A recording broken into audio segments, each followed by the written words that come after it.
(100억) 원대 보험금을 타내려고 보험 설계사를 납치 살해한 사람을 살해하고 빼앗으려 했던 돈은 500... 재벌 2세가 탱크로리 기사를 폭행한 뒤 맷값을 건넸다는 사실이 전해지면서 인터넷에서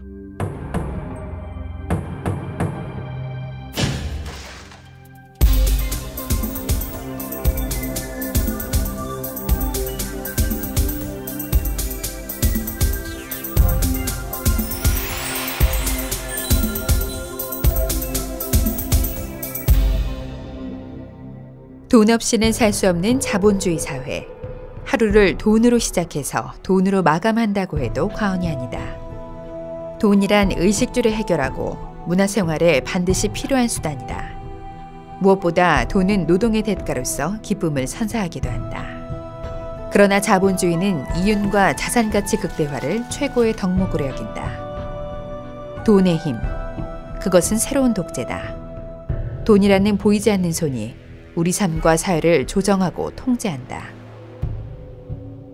지금 말씀드린 대로 인간 세상의 영리활동, 산업, 사회, 그다음에 생태 이 모든 영역이 자산가치의 극대화라는 원리로 전면적으로 재배치되고 재구조화되는 사회, 그걸 신자유주의 사회라고 말할 수 있습니다.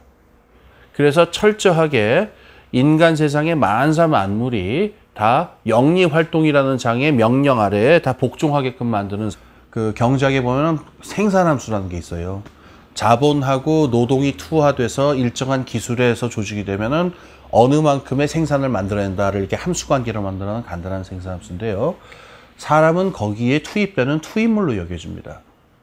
그 사람 안에 들어가 있는 생산성, 이거를 가장 더 많이 뽑아낼 수 있느냐, 그리고 가장 낮은 비용에, 그리고 생산성을 뽑아낸다면 어떻게 되겠어요? 그 다음에 가장 적은 비용으로 처리해야 되겠죠. 처리한다는 건 이제 내보내는 거죠. 사람의 생산성, 그것이 최고의 가치인 것이다. 결국 생산성이 떨어지면 그 사람의 가치는 말소되고 만다. 그래서 신자유주의는 반영성적 체제일 수밖에 없다. 용산 참사, 쌍용 자동차 노동자 부당해고와 국가적 폭력 사태가 그랬다. 현재 의료 민영화 또한 심각하게 진행되고 있다. 예, 아주 간단히 말씀드리면 의료 민영화란 국가에서 책임져야 할 의료 부문의 책임을 민간에게 또는 기업과 시장으로 넘기는 것을 말하고, 이와 비슷한 용어로는 의료 영리화, 의료 상업화라는 용어가 있습니다. 즉, 의료가 성장 동력이 되려면 의료비가 미국처럼 비싸져야 하는데, 그렇게 되면 국민에게는 재앙이죠. 근데 영리병원은 이게 현대자동차나 삼성전자와 마찬가지로 주식 투자를 하게 되고 투자자에게 배분을 하게 됩니다. 근데 이런 비영리병원을 영리병원으로 아예 바꿔버리겠다라고 하는 것이 현재 이 박근혜 정부가 추진하는 것이고요. 신자유주의는 사람의 건강과 생명을 상품으로서 판단한다. 따라서 영리사업을 하는 병원은 이윤 창출을 위해 매진할 것이다. 진주의료원 같은 공립의료원은 문을 닫았고 병원들은 미국처럼 상업화되어 갈 것이다. 이 신자유주의 시대의 경제정책의 가장 커다란 특징 중에 하나가 이제 규제 완화 정책, 민영화 정책 이런 것들인데, 이 세월호 참사를 보더라도 이제 선박 연령을 완화한 규제 완화 정책뿐만 아니라 정부의 가장 본연의 의무라고 말할 수 있는 이 구조 업무조차 이제 민간 영역에 넘겨주는 시스템이 2012년 순환구호법 개정으로 도입됐거든요. 이것도 일종의 이제 민영화라고 얘기를 할 수가 있습니다. 근데 이런 배경에서 이제 해경이 구조를 할 수 있는 이제 능력과 장비를 갖추지 못한 상황이 됐고, 이것이 세월호 참사 소위 골든타임에 이제 해경이 그런 시민들, 승객들의 그런 생명을 구조하는데 결국은 나서지 못한, 이제 그러면서 오히려 다른 구조 활동들을 오히려 또 제지하는 데만 바빴던 그런 배경이자 좀 원인이 아니었나라고 생각을 하고요. 그래서 세월호 참사의 문제는 그렇기 때문에 이 신자유주의 시스템에서 이제 나타나고 있는 이런 규제 완화 정책, 민영화 정책을 떼놓고서는 우리가 세월호 참사의 문제를 얘기할 수 없는 거죠.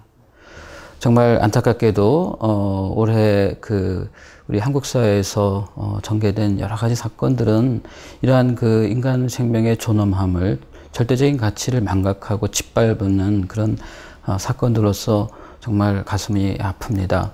저는 특별히 세월호 사건이야말로 단순히 생명 경지사상 또는 안전 불가증을 넘어서서 한국 사회 자체가 얼마나 물질 지향적이고 경제 제일주의에 빠져 있는가.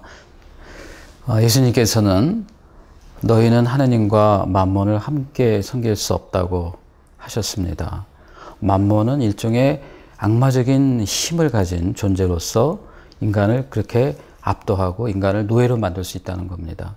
그래서 만몬은 본래 좀 불의한 것이기 때문에 이 세상의 구조 안에서 정의롭지 못하고 인간을 착취하는 구조 속에서 생성된 이 만몬을, 그렇다면 이제 의롭게 쓰기 위해서는 그것을 나눠야 한다는 말씀을 하시는 거죠. 불의한 만몬으로라도. 만몬은 교회와 신앙마저도 위협하고 있다.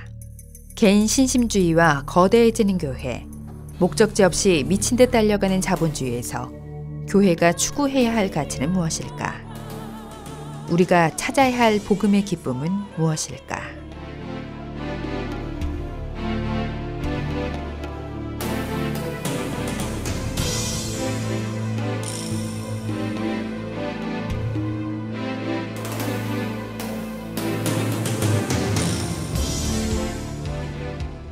E dove non è lavoro manca la dignità. È la conseguenza di una scelta mondiale, di un sistema economico che porta